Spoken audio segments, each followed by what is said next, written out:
Ghana's capital city is the region's industrial center. Here, amongst the busy heavy industries, there is a very special business that has the most far-reaching effect on people's lives. A company called African Beekeepers manufactures beehives in their hundreds, and in addition, they harvest honey from their hives around the country. Beehives have to withstand severe weather conditions, from heavy rain to long periods of hot sun. They have to be well made. Assembling has to be carried out with care, so all the different pieces will fit together to create the complete hive. This is an example of an environmentally responsible business where people benefit from a financial return but with minimum damage to the environment. Nothing is wasted in this factory. Used beeswax from broken combs is heated and poured into forms. Then it is allowed to cool until it solidifies into thin slabs of wax.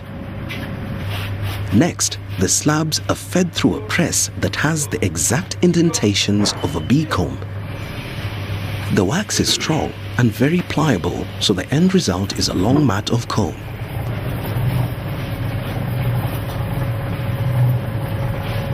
The long mats of beeswax are cut into strips 3 inches wide and of the exact length to fit inside a manufactured hive. The strips of beeswax called starter combs will be suspended on wires in the frames inside the hive to withstand travel.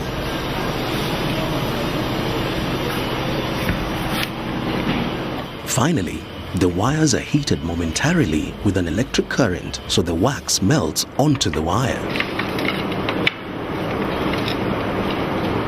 African Beekeepers build hives for anyone who is interested in buying them and is prepared to look after them. They plan to increase the number of their own hives to 3,000. Even in the center of Nairobi, there are bees that, in this case, can scent the wax in these reconditioned hives. Kwa hivyo kwanza tuangalie ndani, tuone kama iko safi, tuone comb starters kama iko, alafu sasa ndio tutapanga. Sasa hebu fungua ndani, tuko na strips. We have on these frames, on these brood frames, we have comb starters. These are comb strips, and we don't put full sheets, we just put strips. This comb starter, one, it attracts the bees because of the smell, and two, it attracts the bees because of the smell of the wax. It makes the bees build the combs on the frame in one line instead of haphazardly. When permission from landowners has been given, empty hives are placed in habitats favored by bees. Okay, and the entrance is right. The entrance is a long gap on one side with a ridge for the bees to land on when returning to the hive. Very nicely. This is the main hive where the queen will live with her workers. Honey is never removed from this section. When bees have colonized the hives, the entrance is closed with newspaper at night when all the bees are inside. Next day, they're carried to a vehicle for onward travel to be placed all together at a single location.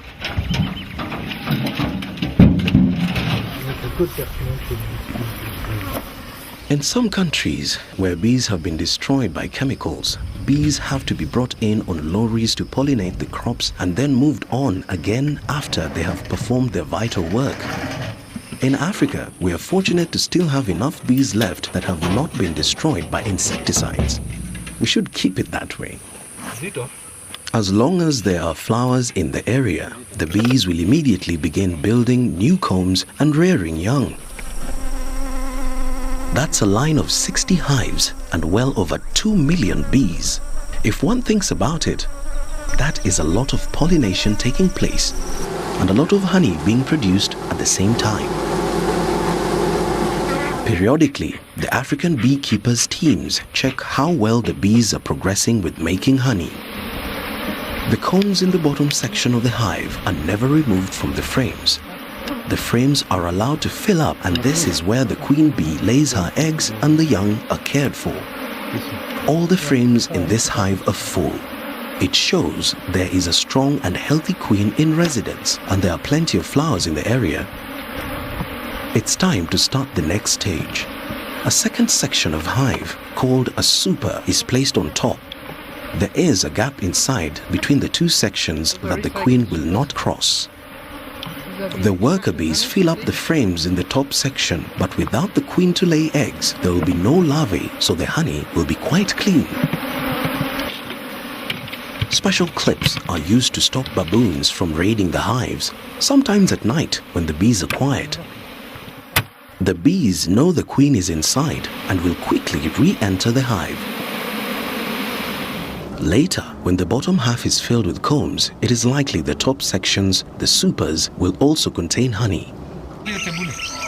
When it is time to harvest honey from the hives, the team knows the importance of taking adequate precautions against being stung. These hives have been set up on community land, and the community members will be paid for the honey. The best way to subdue angry bees without hurting them is to blow smoke at them in limited doses. Special smokers have been designed for this purpose. Here we go. Professional beekeepers know just how much smoke to use. To the uninitiated, angry bees can seem terrifying. No one can deny that it would be suicidal to be here without the right protective clothing. These men know what they're doing. They have harvested honey from their hives hundreds of times.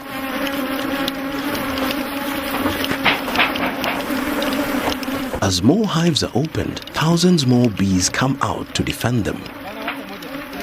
When a super is found to be full of honey, it is removed and as many bees as possible are shaken out so that they can return to their queen.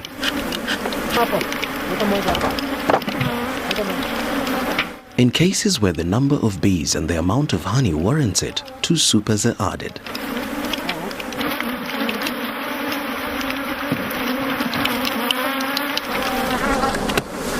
These bees will soon sort themselves out and return to their queen. Beekeepers across the world are very conscious of the declining numbers of bees, not only in Africa, but everywhere. No one is too sure what the reasons are for this decline, but the effects on agriculture are already being felt. A small mite called a varroa kills the larvae of the bees and has resulted in huge losses in some areas. These beekeepers are looking for ways to increase the number of swarms in their hives. They take frames that contain larvae of exactly the right age and transfer them to another hive that has no queen. The workers in the new hive find they are without a queen. This spurs them to feed royal jelly to a single larva, with the result that that particular worker larva turns into a queen.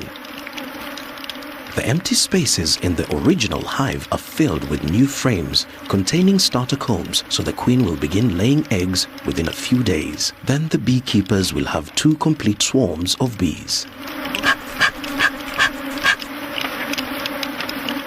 As the beekeepers move along the line, removing and replacing supers, yet more and more bees become angry.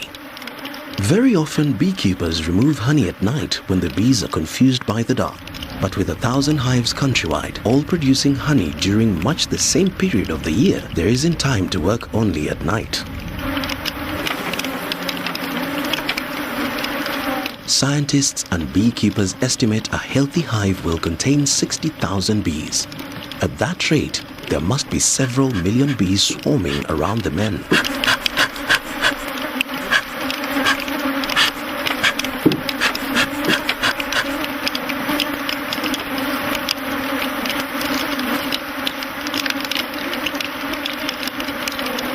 It is inevitable that some bees get killed, but compared to the total number in these hives, the percentage is very small.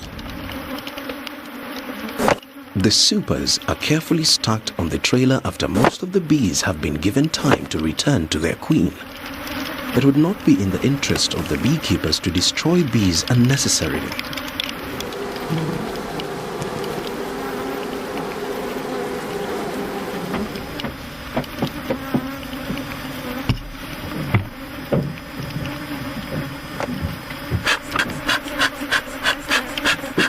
Bees that end up on the trailer can still find their way back to their queen.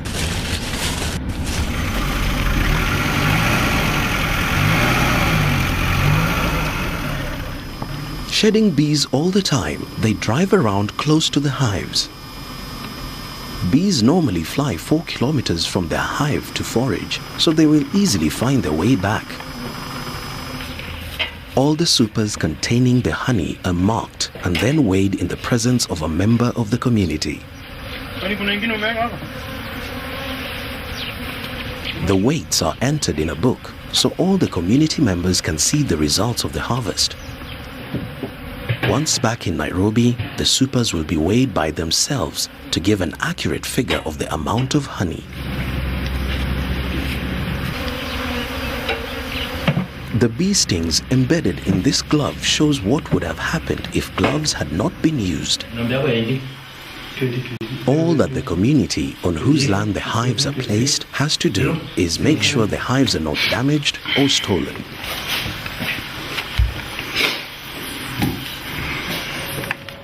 In Nairobi, the supers are taken into the African Beekeepers Honey Extraction Center. The supers are weighed again to check the figures taken in the field.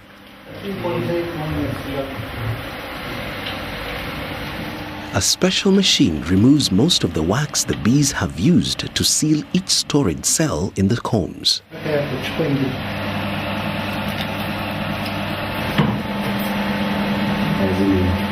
Each frame is then carefully placed in the extractor.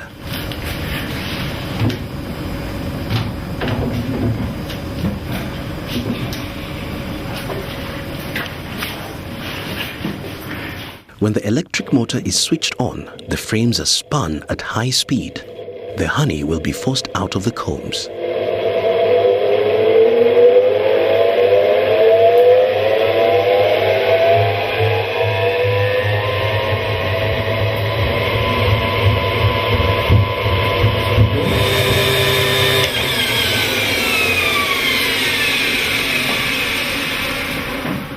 And there is what all this is about.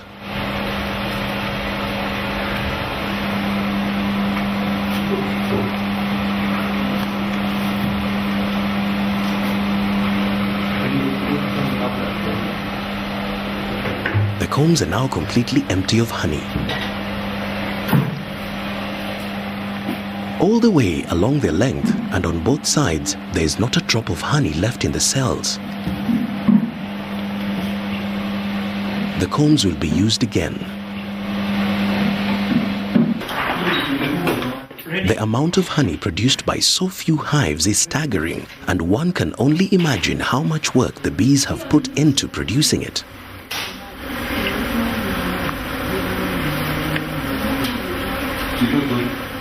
Finally, simple sedimentation tanks trap any impurities. There is very little need for high-tech machinery in this business. There is hardly any negative impact on the environment, but nevertheless, this is a business where people have to be paid and operating costs have to be recouped. To bring the honey to the point where it will yield a financial return has taken much effort and outlay by the whole team. These jars are a fraction of the 12 tons of honey harvested annually by African beekeepers. But there is more to this than making money. Every one of these jars tells us there are lots of bees out there pollinating and fertilizing flowers that benefit us. If fertilization is inadequate because of lack of bees and other insects, flowers will not develop and crops will be poor. Large farms need pollinating insects as much as small-scale ones owned by individuals. A plant's growth is the same everywhere. Fertilization is the beginning of new seeds that will have a good chance to grow into new plants if we employ good farming methods. The seeds may bloom and provide the bees with food, be pollinated and thereby fertilized so that the cycle goes on endlessly. The choice of how we manage these resources is up to us.